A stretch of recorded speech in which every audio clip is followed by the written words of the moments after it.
Have you ever spent time making homemade clay only to find cracks all over it after it dries? It can be really disappointing. I faced the same problem when I first started making clay. But after making hundreds of clay projects, I discovered a few simple habits that make a huge difference. Today, I am sharing the 3 biggest reasons homemade clay cracks and how you can avoid them. So, reason number 1, not kneading enough. The first mistake is not kneading the clay properly. Many people stop as soon as the ingredients come together, but that's usually too early.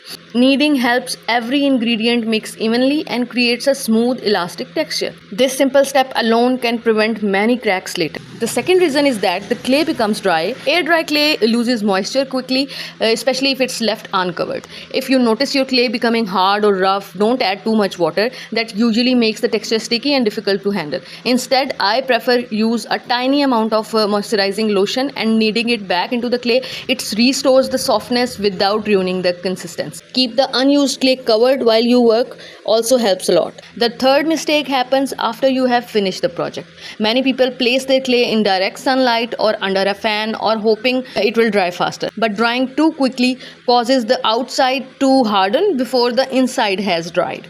As the inside continues to shrink, crack begins to appear.